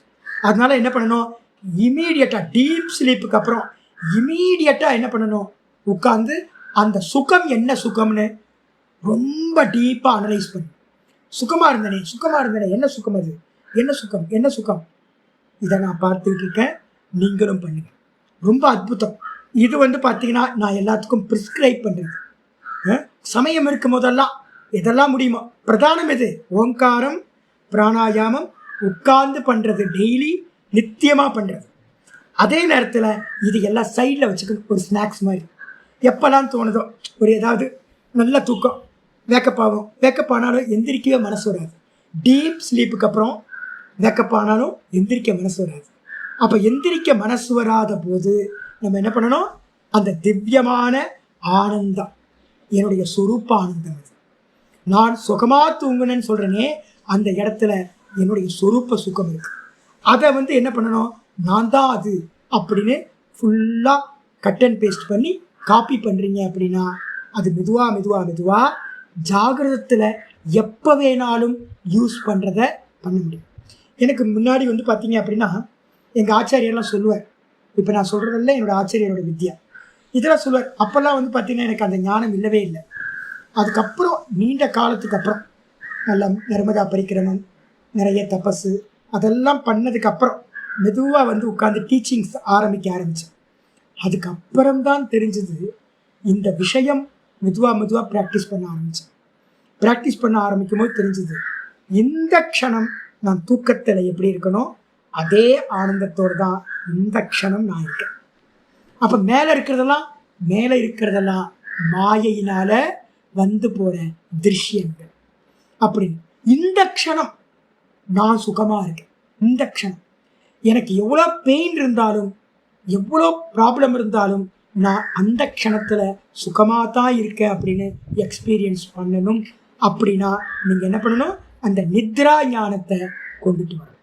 நித்ரா ஞானத்தை ப்ராக்டிஸ் பண்ணிட்டீங்கன்னா உங்களுக்கு எந்த ரோகம் வந்தாலும், என்ன காம்ப்ளிகேட் வந்தாலும் நீங்கள் என்ன பண்ணலாம், நான் இப்போ சுகமாக தான் இருக்கேன் அப்படின்னு நீங்கள் என்ன பண்ண முடியும், சுகத்தில் எஸ்டாப்ளிஷ் ஆக முடியும். அந்த சுகத்தில் எஸ்டாப்ளிஷ் ஆகி ப்ராக்டிஸ் பண்ணுறோம் அப்படின்னா மெதுவாக என்னாகும், சமாதியை அடைய முடியும். இது நிர்விசேஷ சமாதி, நிர்விகல்ப சமாதி, வெறும் ஆனந்தத்திலேயே சமாதி பண்றேன். நான் 2 விஷயம் சொல்லியிருக்கேன் காலையில். என்ன 2 விஷயம்? காலையில் பகவத்கீதா சொல்லும்போது எக்ஸாம்பிள் சொன்னேன். ஸ்க்ரீன் சொல்லியிருக்கேன்னா, ஸ்க்ரீன் என்னது? சத்து, வெறும் சத்து. எனக்கு மேலே இது எல்லாம் வந்து பார்த்தீங்கன்னா திருஷ்யம். இதுக்கு எனக்கு மேலே எல்லாம் திருஷ்யம். நான் மாத்திரம்தான் சத்தியம். சொப்பன திருஷ்டால எடுத்துக்கிட்டிங்கன்னா நான் மாத்திரம் சத்தியம், இது எல்லாம் திருஷ்யம். நான் வெறும் ஆதார தத்துவமாக இருக்கேன், சொப்பனத்துக்கு ஆதாரமாக நான் இருக்கேன். அப்படின்னு பண்ணினீங்கன்னா அது சத்தம்சத்தை மெடிடேட் பண்ணுற மாதிரி. சத்தம்சம் வெறும் எக்ஸிஸ்டாக இருக்கிறது. இதே சொப்பனத்தில் நான் எக்ஸாம்பிள் என்ன சொல்லியிருக்கேன்? ஸ்க்ரீன், சினிமா ஸ்க்ரீன், அதுக்கு மேலே காட்சிகள் எல்லாம் எதுக்கு மேலே இருக்குது? அந்த ஸ்க்ரீனுக்கு மேலே இருக்குது. அப்போ காட்சிகள் போய் காட்சிகளுக்கு ஆதாரமாக இருக்கிற நான் சத்தியம். அதே மாதிரி சொப்பனம் எல்லாம் போய் சினிமா மாதிரி சொப்பனத்துக்கு ஆதாரமாக இருக்கிறது யாரு? திரஷ்டா, நான். இது சொப்பன ஞானம்னு பேர். இதில் சத்து பிரதானமான உபாசனை, சத்து சித்த ஆனந்தம், ஆத்மாவோட லட்சணம் சச்சித ஆனந்தம். இதில் சொப்பனத்தை வச்சுக்கிட்டு பண்ணுறது சத் பிரதானம். அதுக்கு அடுத்தது 2வது பிரதானம் எது அப்படின்னு கேட்டிங்கன்னா சொப்பன ஞானம் இருக்குது. பார்த்தீங்களா? சொப்பன ஞானம் என்னது அப்படின்னா எல்லாம் ஜடம், எல்லாம் ஜடம், எதுவுமே அறிவில்லாதவை, அறிபவன் மட்டும்தான் சத்தியம். அப்போ நான் யாரா இருக்கேன்? அறிபவனா இருக்கேன். அப்போ அறிபவன் நான், மற்றவைகள் எல்லாம் அறியப்படும் வஸ்துக்கள், ஜட வஸ்துக்கள். அப்படின்னு பார்த்தீங்கன்னா ஸ்க்ரீன் இருக்கு சத்து, அதுக்கு மேலே காட்சிகள் இருக்கு ஜடம். அதை எல்லாத்தையும் பிரகாசிக்கிறது எது? அந்த ப்ரொஜெக்டர்லேருந்து போன பிரகாசம். அந்த ப்ரொஜெக்டரில் இருக்க பிரகாசம் தான் சித்தம்சம், அறிவு, நாலேஜ். அப்போ அந்த ஞானமாக நான் இருக்கேன். காட்சிகளை பார்க்கறதுக்கு ஒருத்தன் இருக்கணும் இல்லை? காட்சிகளுக்கு பார்க்கறது யாரு? நான் தான் பார்க்குறேன். அப்போ நான் யாரு? அப்போ நான் சித் ஸ்வரூபமாக நான் இருக்கேன். அப்போ சொப்பனத்தில் வந்து பார்த்தீங்கன்னா 2 அம்சம் தியானம் பண்ணுறோம். ஒன்று சத்தம்சம் தியானம் பண்ணுறோம், இன்னொன்று சித்தம்சமாக தியானம் பண்ணுறோம். அதுக்கப்புறம் நித்திரையில் பண்ணுறோம். நித்திரையில் எதை பண்ணுறோம்? ஆனந்த அம்சம். நித்திரையில் என்ன இருக்கு? ஞானம் இருக்கு, ஆனந்தம் இருக்கு. அப்போ ஆனந்தம் மட்டும்தான் வந்து பார்த்தீங்கன்னா என்னுடைய சுரூபம் அப்படின்னு ஆனந்தத்தையே பிரம்மமா அறிகிறது. ஆனந்தோ பிரம்மே திவ்யஜானாத் ஆனந்தாத் ஏவ கல்விமானி இமானி பூதானி ஜாயந்தே ஆனந்தாத் ஏவ. மந்திரம் சொல்லுது, அந்த ஆனந்தத்திலிருந்து தான் இது எல்லாம் உண்டாச்சு. ஒன்றுமில்லிருந்து உண்டாகலை. அந்த பிரம்மஸ்வரூபமாக இருக்கிற ஆனந்தத்திலிருந்து தான் இது எல்லாம் உண்டாச்சு. ஆனந்தத்தில் தான் இது எல்லாம் இருக்கு. இப்பவும் நீங்களும் நானும் ஆனந்தமாக தான் இருக்கோம். திரும்ப இது எல்லாம் தூக்கத்துக்கு போகும்போது லயமாயிடும். திரும்ப நம்ம ஆனந்தமாக தான் இன்னைக்கு ராத்திரி போய் தூங்கி போகிறோம். அப்போ ஆனந்தம் தான் 3 காலத்திலையும் இருக்கிறது. அப்போ என்னுடைய சொரூப்பம் எது அப்படின்னா ஆனந்தம் தான் சொரூப்பம் அப்படின்னு நித்ரா ஞானத்தை வந்து பார்த்தீங்கன்னா ஆனந்தத்தை மெடிடேட் பண்ணுறது. அந்த ஆனந்தம் எப்படிப்பட்ட ஆனந்தம்? விஷயானந்தம் இல்லை, திவ்ய விஷயவதி இருக்குல்ல, விஷயவதியிலெல்லாம் திவ்ய விஷயம் இருந்துச்சு. ஆனால் இதில் வந்து பார்த்தீங்கன்னா விஷயமே இல்லை, விஷயமில்லாத ஆனந்தம். அந்த விஷயமில்லாத ஆனந்தத்தில் மெடிடேட் பண்ணுறது மூலமாக சமாதி, நிர்விகல்ப சமாதியை, ஆத்மானுபூதியை அடைய முடியும். அப்போ சொப்பன நித்ரா ஞானாலம்பனம் வா, இதில் சத்து சித்த ஆனந்தத்தோட தியானம் சொல்லப்பட்டது ஆயிடுச்சு. அப்போ அந்த இது சொன்னீங்களே சுவாமி இதுக்கு முன்னாடி, விஷோகாவா ஜோதிஷ்மதி, அது என்ன சுவாமி அப்படின்னா சித்தம்ச தியானம்னு போட்டுக்கணும். அதுக்கு மேலே எழுதிக்கிங்க. இதெல்லாம் வந்து பார்த்தீங்கன்னா ஃபியூச்சரில் யூஸ் ஆகும். உபனிஷத்து படிக்கிறவங்களுக்கு இதெல்லாம் யூஸ் ஆகும். சித்தம்சமாக உபாசனை பண்ணுறது வந்து பார்த்தீங்கன்னா ஜோதிஷ்மதி. ப்ரொஜெக்டருக்கு பின்னாடி பிரகாசம் இருக்குல்ல, அந்த பிரகாசம் மாதிரி. சினிமா பார்க்குறதுக்கு பிரகாசம் இருக்கணும்ல. அப்போது இந்த உலகமே சினிமா, அந்த உலகமே சினிமா, அந்த சினிமாவை பார்க்குறதுக்கு என்ன வேணும்? நான் அப்படின்ற பிரகாசம். அப்போ நான் ஜோதி ஸ்வரூபமாக நான் இருக்கேன் அப்படின்ற உபாசனை. அப்போ தன்னை ஜோதியாக உபாசனை பண்ண முடியும். அதுக்கப்புறம் இந்த சொப்பன நித்ரா ஞானாலம்பனம் வான்னு சொல்லி சத்து சித்து ஞான ஆனந்தமாகவும் உபாசனை செய்ய முடியும் அப்படின்னு முடிச்சாச்சு. முடிச்சதுக்கப்புறம் இது ரொம்ப முக்கியம். இதை திரும்ப ரிவைன் பண்ணி யூடியூப்பில் வந்துடும். என்ன பண்ணுங்க, திரும்ப திரும்ப திரும்ப ஒரு 3-4 சூத்திரத்தை அப்ளை பண்ணி பாருங்கள். நான் சொல்கிறது எல்லா வயசானவங்களுக்கும் ராத்திரியில் முழிப்பு வரும், எல்லா வயசானவங்களுக்கும் முழிப்பு வரும். அப்போ என்ன பண்ணுங்கள், சில சமயம் எந்திரிக்கிறதுக்கே தோணாது, நல்லா அலாதியாக தூங்கியிருப்பீங்க, ரொம்ப நல்லா தூங்கியிருப்பீங்க. சில சமயம் இருக்கும்ல டீப் ஸ்லீப், ரொம்ப அலாதியாக இருக்கும், ஆனந்தமாக இருக்கும். அந்த ஆனந்தம் அப்படியே போயிட்டு இருக்கும். முழிப்பு வந்துடும், ஆனால் முழிப்பு வந்தாலும் எந்திரிக்க மனசு இல்லாமல் போயிட்டுருக்கும். அப்போ என்ன பண்ணுங்கள், அதில் மெடிடேட் பண்ணுங்க. அந்த மெடிடேட் பண்ண பண்ண பண்ண இப்போ நம்ம சொல்கிற வேதாந்த ஞானம் ரொம்ப ஸ்பஷ்டமாக ஆகும். உங்களுக்கு விஷயமே இல்லாமல் நம்ம சுகமாக இருக்க முடியும். இது மட்டும் உங்களுக்கு கை வந்துடுச்சுன்னு வச்சுங்களேன், உங்களுக்கு வந்து பார்த்தீங்கன்னா ஜாகிரதத்தில் கூட உங்களால் எந்த விவகாரம் பண்ணும்போது கூட என்ன பண்ணலாம், பிரவருத்தி பண்ணலாம். தூக்கத்திலேருந்து எந்திரிச்சோன்னே மெடிடேட் பண்ணுறது எப்படி, சார்ஜ் பண்ணுற மாதிரி, ஃபோனை கனெக்ட் பண்ணி சார்ஜரில் போடுற மாதிரி. பிரவருத்தி பண்ணானா என்ன அர்த்தம், பேக்கப் ஆனதுக்கு பிறகு டே டு லைஃப்பில் ஈடுபட்டு இருக்கும் போதே எப்போ சின்ன கேப் கிடைச்சாலும் நீங்கள் அந்த பேக்கப் ஆன போது என்ன மெடிடேட் பண்ணீங்களோ அதை கட் பண்ணி இங்கே பேஸ்ட் பண்ணினீங்கன்னா நீங்கள் என்ன பண்ண முடியும், சாதாரண ஜாகிரதத்தில் இருக்கும் போதே அதை என்ன பண்ண அப்ளை பண்ணி பார்க்க முடியும். அப்படி அப்ளை பண்ணினீங்கன்னா எந்த இடத்துல வேணாலும் உங்களால் அப்ளை பண்ண முடியும்னு வச்சுங்க. அந்த நிலைமை வந்துச்சு அப்படின்னா துக்கம் வரும், அப்படின்னா துக்கம் வரவே வராது. நான் இப்போது ஒரு மாதமாக நிறைய ப்ராப்ளம், ஃபீவர், அப்புறம் வந்து பார்த்தீங்கன்னா த்ரோட் பெயின், கப்பம், ராத்திரியிலே முழிப்பு வந்துடும், பகல் ஃபுல்லாக அவஸ்தை இருக்கும். ஆனால் எனக்கு என்னன்னு கேட்டிங்கன்னா, ஆகாசோ ஆனந்தோ நஸ்யாத் தைத்திரித்த ஒரு மந்திரம் இருக்குது. இந்த ஆத்மா மட்டும் ஆனந்தமாக இல்லை அப்படின்னா நல்ல மந்திரம், எவன் ஜீவிப்பாங்க அப்படின்னு மந்திரம் வருது.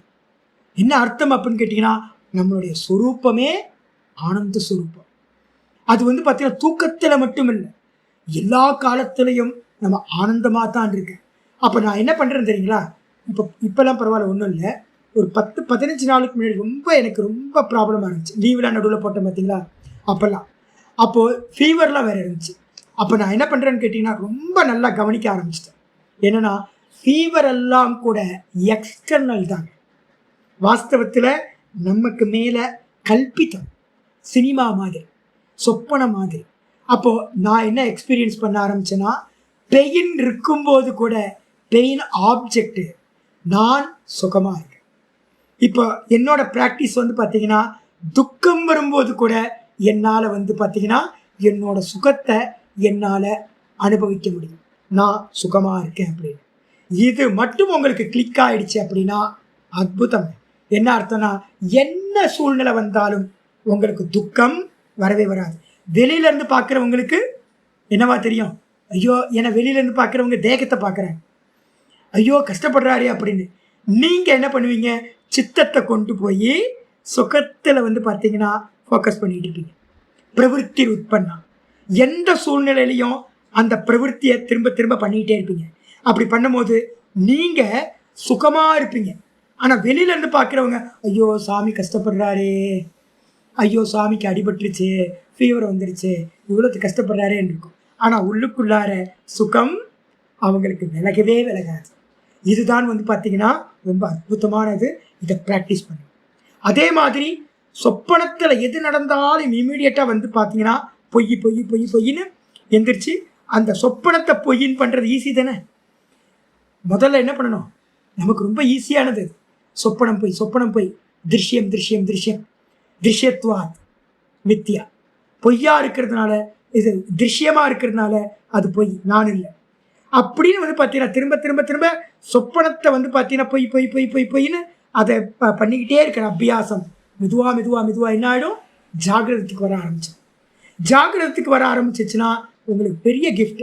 எது நடந்தாலும் நீங்கள் என்ன பண்ணலாம், ஹாப்பியாக இருக்கலாம். பொய் தானேச்சு, பாடம் எடுத்துக்கிட்டு இருக்கிறதும் பொய், நீங்கள் பாடம் கேட்டுக்கிட்டு இருக்கிறதும் பொய், நம்ம பிறந்ததும் பொய், நம்ம இறந்ததும் பொய், நம்ம வந்து பார்த்தீங்கன்னா ஜனிக்கவே இல்லை, நான் எப்படியோ எப்போ இருக்கோம் ஆத்மாவாக தான் இருக்கேன். சொப்பனத்தை பார்க்கிறவன் அவனுக்கு வந்து பார்த்தீங்கன்னா அநேக சொப்பனங்கள் வந்து போகுது. எத்தனை சொப்பனம் பார்த்துருப்போம், எத்தனை கேரக்டராக நம்ம வந்திருப்போம் உள்ளுக்குள்ளார. அப்போ கேரக்டர் ஒவ்வொரு சொப்பனம் முடியும் போதும் அந்த கேரக்டர்லாம் செத்து போகுது பிரளயத்தில். அப்போ எத்தனை சொப்பனத்தில் நம்ம பார்த்துருப்போம், எத்தனை வாட்டி டெத்து கிடச்சிருக்கோம். ஆனால் நீங்கள் இப்போ இருக்கோம்ல, அப்போ அதே மாதிரி நான் சதா பார்ப்பவன் இருக்கிறவன். அதனால் ஆயிரக்கணக்கான சிருஷ்டி வந்து போகும் சொப்பன மாதிரி அப்படின்னு நான் சதா இருக்கிறவன், ஆத்மாவா சச்சிதானந்தமாக இருக்கேன் அப்படின்னு வந்து பார்த்தீங்கன்னா சொப்பன ஞானத்தை வச்சுக்கிட்டு ஆத்ம ஞானத்துக்கு போக முடியும் அப்படின்னு புரிஞ்சுக்கணும். இதுக்கப்புறம் இது சுவாமி இது ஏதாவது உபனிஷதங்களில் இருக்கா சுவாமி அப்படின்னு கேட்டிங்கன்னா, அற்புதமான 2வது அத்தியாயம் பிரகரணம், 2வது பிரகரணம் மாண்டூக்கிய பிரகரணம், வைத்தத்திய பிரகரணம் அப்படின்னு பேர். மாண்டூக்கிய காரிக்கால வைத்தத்திய பிரகரணம் அப்படின்னு ஒரு பிரகரணம் இருக்கு. சொப்பனத்தையும் நித்ராவையும் வச்சுக்கிட்டு இந்த ஜாகிரதம் பொய் அப்படின்னு நிரூபணம் பண்ணுது.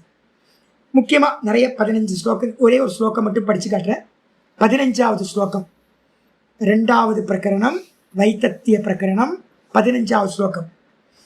அந்யதா கிருண்ணத சொப்னோ. சொப்பனம்னா என்ன சுவாமி அப்படின்னா, அந்யதா கிருண்ணதா, எனக்கு அந்நியமா நான் எதையெல்லாம் பார்க்கிறேனோ அது சொப்பனம். சொப்பனத்தில் எனக்கு அந்நியமாக தானே பார்த்தோம், சொப்பனத்தை எல்லாத்தையும் பார்த்தோமா, அங்கே இருந்ததெல்லாம் என்னது, எனக்கு அந்நியமா தேசம், எனக்கு அந்நியமா காலம், எனக்கு அந்நியமா மேட்டர், எனக்கு அந்நியமா நிறைய ஜீவராசிகள், எனக்கு அந்நியமா ஒரு ஜெகத்து, இது எல்லாத்தையும் பார்த்தோம், அது சொப்பனம். அதே மாதிரி இந்த ஜாகிரதத்தில் என்ன பார்க்குறீங்க, நீங்கள் பார்க்குறவனாக இருந்துக்கிட்டு பார்க்குறீங்க எல்லாத்தையும். அப்போ டைம், ஸ்பேஸ், மேட்டர், மற்ற ஜீவராசிகள் எல்லாத்தையும் இப்போவும் பார்க்குறோமா. அப்போது சொப்பனமும் சொப்பனம், இந்த ஜாகிரதமும் சொப்பனம். அப்போ ஜாகிரதம் சொப்பனம்னு 2ஆ சொல்ல வேணாம், இந்த 2த்துலையும் தனக்கு அந்நியமாக இருக்கிறத அவன் பார்க்கிறான். பார்ப்பவன் தனக்கு அந்நியமானவற்றை பார்க்கிறான். தனக்கு அந்நியமாக எதையெல்லாம் பார்க்கிறானோ அது எல்லாம் சொப்பனம் சொல்லியாச்சு. அதுக்கப்புறம் நித்ரானா என்ன சுவாமி, நித்ரா தத்துவம் அஜானத்தக.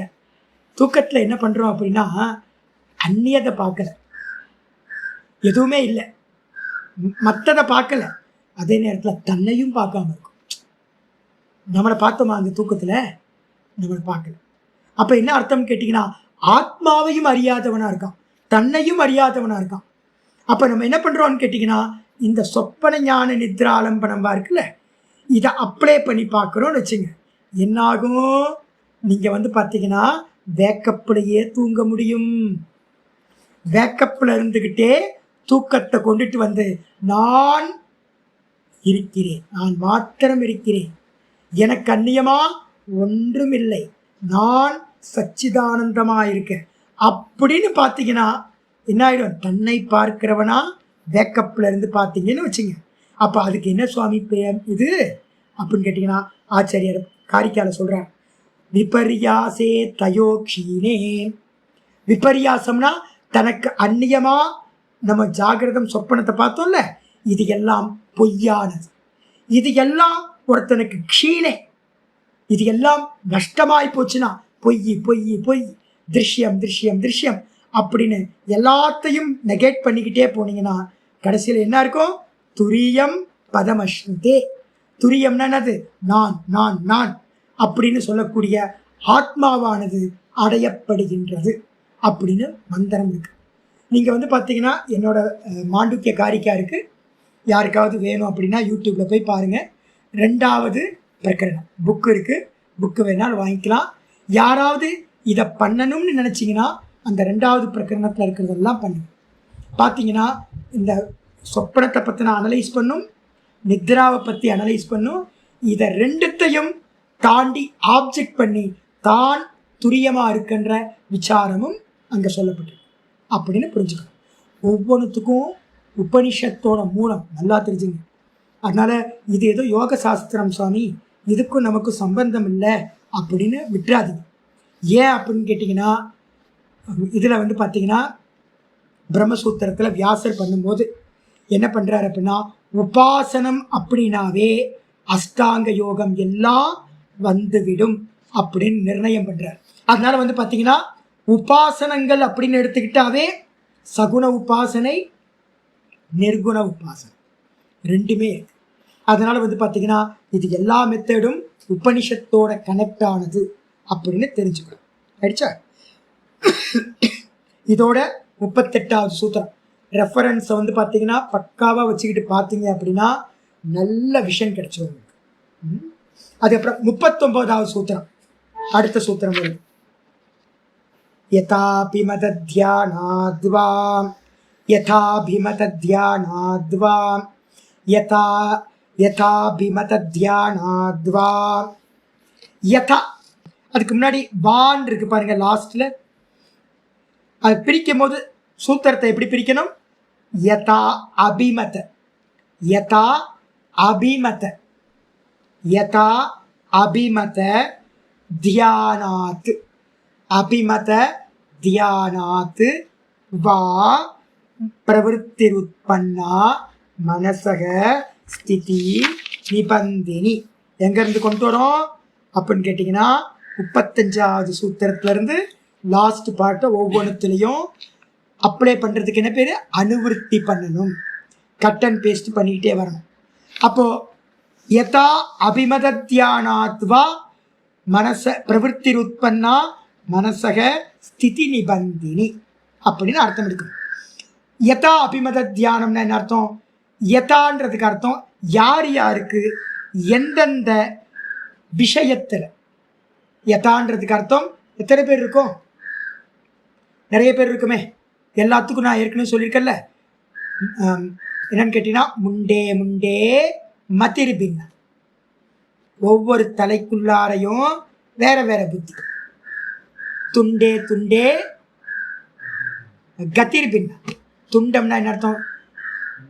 துண்டே துண்டேனா நாக்கு, ஒவ்வொரு நாக்குக்கும் ருச்சி பின்ன. துண்டே துண்டே ருச்சிர் பின்ன. அதுக்கப்புறம் கண்டே கண்டே கதிர் பின்ன. கண்டம்னா இந்த தேகம். இந்த ஒவ்வொன்றுத்துக்கும் ஒவ்வொரு கதி, ஒவ்வொருத்தரும் ஒவ்வொரு வேலை பண்ணிகிட்டு இருக்கோம். எனக்கு விருப்பமாக இருக்கிறது உங்களுக்கு விருப்பம் இல்லை, ஒவ்வொருத்தருக்கும் ஒவ்வொரு விதமான விருப்பம் இருக்கா. அதனால் வந்து பார்த்தீங்க அப்படின்னா யதா அபிமத, அபிமத அப்படின்னா என்ன அர்த்தம்? யார் யாருக்கு எதில் எதில் இச்சை இருக்கோ, யார் யாருக்கு எதில் எதில் இச்சை இருக்கோ அதனை தியானம் பண்ணுறது மூலமாக என்ன கிடைக்கும்? மனசக ஸ்திதி நிபந்தினி, மனசானது ஸ்திதி பதத்தை அடையும் அப்படின்னு புரிஞ்சுக்கணும். நான் ஏற்கனவே ஒரு எருமாட்டு கதை சொல்லியிருக்கேன், ஞாபகம் வச்சுக்கணும். நல்ல எக்ஸாம்பிள் வந்து ரொம்ப இம்பார்ட்டன்ட். என்ன பண்ணால் ஒரு மாட்டுக்காரன் தான், எருமாடு. நார்த் இந்தியாவில் எருமாடு தான் பேன்ஸ், நிறைய எருமாடாக இருக்கும். நம்ம தமிழ்நாட்டில் எருமாடே காணுங்க, எல்லாத்தையும் அனுப்பிட்டோன்னு நினைக்கிறேன். நான் பார்த்து எருமாடை பார்த்து ரொம்ப நாள் ஆச்சுங்க. எங்கே? சவுத் சைடு இருக்கா? இன்னும் எருமாடு பார்த்து ரொம்ப நாள் ஆச்சு, ஏக்கமாக இருக்குது, போய் பார்க்கணும். பாருங்கள், இன்னும் கொஞ்ச நாள் கழிச்சு மாட்டையே ஜூவில் தான் போய் பார்ப்போம் போல இருக்கு. நம்ம சிங்கப்பூர்லலாம் மாடே தெரியாதான் குழந்தைங்களுக்கு. நிறைய குழந்தைங்களுக்கு வந்து பார்த்திங்கன்னா மாடுனா பால் டப்பா தான் தெரியும் முடியும், மாடுலேருந்து பால் வருதுன்னே தெரியாதான். ஜூவில் போய் தான் மாடு பார்க்க முடியும், வீடியோவில் தான் பார்க்க முடியும். இப்போ நமக்கு அது மாதிரி ஆகிப்போச்சு. ஏன்னா நான் இப்போ வந்து பார்த்திங்கன்னா திருவண்ணாமலைக்கு வந்ததுக்கப்புறம் எருமாடே பார்க்கணும். எங்கேயாவது நார்த் இந்தியா போய் தான் எருமாடு பார்க்கணும் இருக்கு.